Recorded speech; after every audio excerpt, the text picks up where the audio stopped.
안녕하세요, 유수입니다. 오늘은 일이 잘 너는 동료의 마음부터 얻는다 라는 주제로 함께 하겠습니다.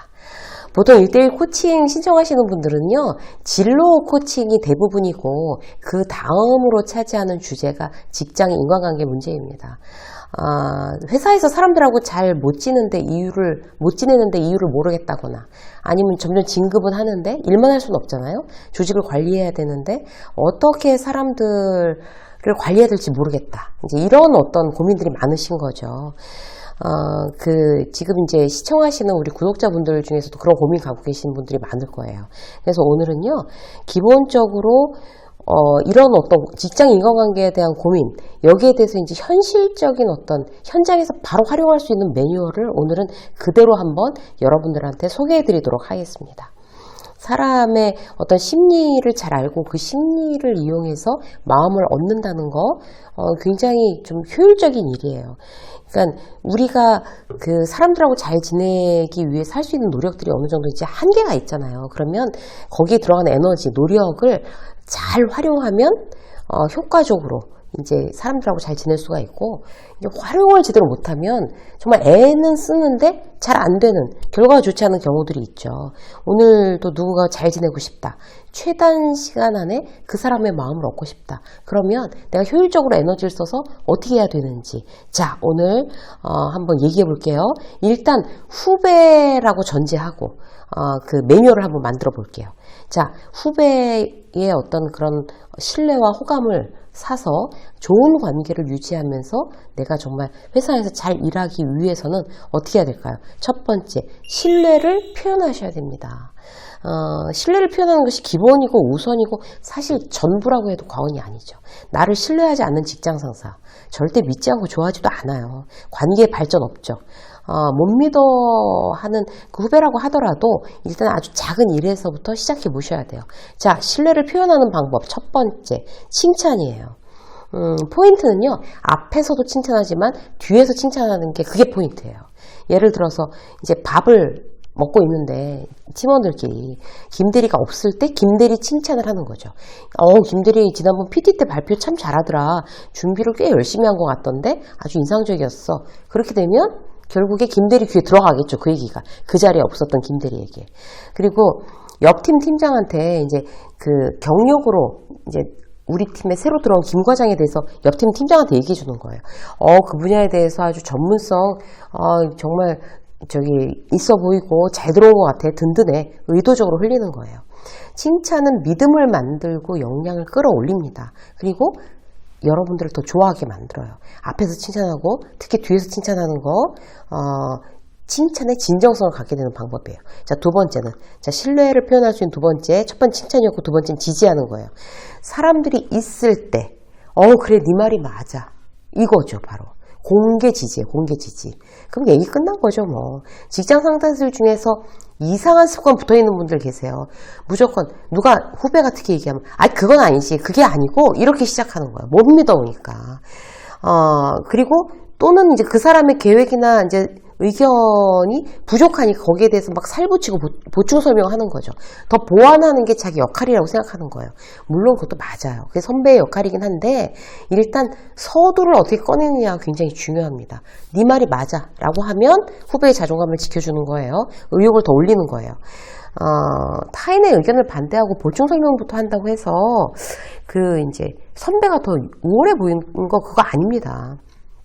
후배가 말할 때 좋은 의견이야, 고개를 끄덕이고, 특히 그 얘기 굉장히 좋다, 거기에 나 동의해, 그리고 일단 넘어갈 수 있으면 넘어가는 거예요. 그리고 나서 다 끝났어요. 다 이제 이 친구 얘기하고 저 친구 얘기하고 다 끝났고, 그러면 나중에 이제 내가 리더면 총평을 할 수가 있잖아요. 그럴 때 한 번에 한 방에 내가 이제 그 의견에, 아까 김대리가 얘기한 그 의견에 조금 더 보충을 하자면 그때 가서 얘기하는 거죠. 요건 요렇게 좀 수정하면 훨씬 더 좋아질 것 같아. 이건 여기까지 한번 검토해보자. 이러면 훨씬 더 리더의 의견은 논리적으로 이제 설득되는 거죠. 코칭을 하는 걸로 보이니까. 그럼 상대는 이제 마구 고개를 끄덕이겠죠. 그런 어떤 요령들을 발휘해 보시는 게 굉장히 중요해요. 자, 신뢰를 표현하는 또 다른 방법, 세 번째는 바디랭귀지예요. 일단 후배가 얘기할 때 집중하시는 게 중요해요. 딴짓 절대 하지 말고 고개를 끄덕이고 바라보고 그 내용에 맞는 질문을 하고 거기다 이제 메모까지 이렇게 한다면 뭐 금상첨화죠. 긍정의 리액션. 재미있는 얘기 한다면 이제 제일 많이 웃어주고 별로 안 재밌어도 많이 웃어주고 이런 거 있잖아요. 쳐다보고 이게 제일 중요합니다. 바디랭귀지. 자, 이게 이제 신뢰를 표현하는 첫 번째가 이제 신뢰를 표현하는 거였고요. 두 번째 뭘까요? 호감을 표현하셔야 돼요. 한마디로 나는 너를 좋아해 라는 사인을 건네면 상대가 어떨까요? 저도요 이렇게 되는 거죠. 그게 이제 기본적인 법칙인데 회사에서 우리는 여기에 대해서 이제 굉장히 서투른 사람들이 많아요. 간단한 방법을 몇 가지 이제 사인, 난 너를 좋아해 라는 사인을 보내는 방법을 알려드릴게요. 첫 번째, 도울 준비에 대한 사인이에요. 내가 호감을 느낀다고 하면 도와주고 싶잖아요. 그러면 예를 들어서 경력 사원이 이제 입사했다고 쳐요. 다 이제 회사에 대해서 설명해 줬어요. 그러고 나서 질문 있어요?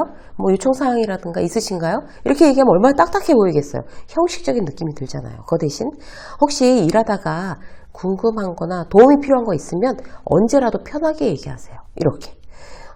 언제라도 편하게라는 표현 자체가 상대한테 안정감을 줘요. 그 사인 하나가 그 사람을 내 편으로 만들 수가 있어요. 물론 진심이라야 합니다. 물어봤을 때 그리고 또 진짜 도와줘야 되는 거죠. 말로만 그러면 이제 더 큰 화를 불러일으킬 수도 있어요. 자, 두 번째, 의견을 물어보세요. 의견을. 그게 호감을 표현하는 거예요. 그러니까 내가 당신 의견에 관심이 있습니다. 이게 질문해 주는 거. 그런 사람한테 당연히 호감을 느끼겠죠. 상대가 나를 위해 뭔가 해주고 싶어하는 마음을 갖고 있다는 게 자연스럽게 전달되니까 그래요. 예를 들어서 이렇게 묻는 거죠. 김대리 생각은 어때? 뭐 이렇게. 뭐 신입사원, 뭐 꽂아놓은 보리자루처럼 지금 앉아있는 신입사원한테 홍길동 씨는 어떻게 생각해요? 이렇게 리더가 물어본다든지. 뭐 처음에 어려운 거 물어보면 안 되죠. 뭐 예를 들어서 쉬운 거, 뭐 워크숍을 간다든가 송년회를 한다고 하면 뭐 이렇게 쉬운 거부터 그냥 아이디어 차원에서 물어봐 주는 거, 그런 거 이제 직장 상사가 이제 의견을 물어봐 준다는 것 자체에 굉장히 조직에 빨리 적응하거나 직장 상사에 대해서 호감을 느낄 수 있는 방법이에요. 여기서 포인트는요, 의견만 듣고 말면 안 돼요. 너무 형식적으로 보여요. 그 다음부터는 그런 의견을 들었으면 반영해 줘야 되는 거죠. 실제로 액션. 그렇게 안 하고 그냥 듣고만 그냥 좋은 의견이네 이러고 말아버리면 오히려 호감이 떨어져요. 실행에 옮기는 게 바로 있어야지 그 상대는 나에게 대해서 신뢰감, 호감을 다 느낍니다. 그리고 자, 또 호감을 느낄 수 있는 방법이 어떤 거 있어요? 목소리 톤을 조절하세요. 현직에 있을 때 제가 제일 잘못했던 거예요. 그러니까 현직에 있을 때 제가 굉장히 목소리 크게, 항상 크게 냈던 것 같아요. 그러니까 원래부터 목소리가 큰 것도 있었지만 이게 습관이 그렇게 붙어 있었던 것 같아요. 목청껏 크게 얘기하고 그래야 막 알아듣는다고 생각을 했던 것 같아요. 근데 작은 목소리로 이렇게 그야말로 속삭이듯 얘기하는 것도 대단히 호감을 줄 수 있습니다. 상대의 관심을 부추기고요. 기억력을 자극하고 집중력을 자극한대요. 목소리, 톤 다운, 작은 소리가 더 큰 관심을 불러일으키고 상대에게 호감을 줄 수 있다는 거. 뭔가 상대와 친한 느낌이 들잖아요. 여러분들 목소리 톤도 조절해 보시고 마지막으로 한 가지. 웃으셔야 돼요. 그러니까 호감이 가는 사람들, 내가 좋아하는 사람들 보면 당연히 웃어지잖아요. 그런데 웃는 거에 또 서툰 분들이 계세요. 특히 회사에서. 내가 이제 누군가가 나를 쳐다보고 웃으면 저 사람이 나한테 호감이 있구나라고 생각하게 돼요. 그래서 사람들을 보고 웃는 거 잘 안 되시는 분들은 연습하는 거 중요합니다. 나를 보고 웃는 사람들한테 호감이 갈 수밖에 없으니까요.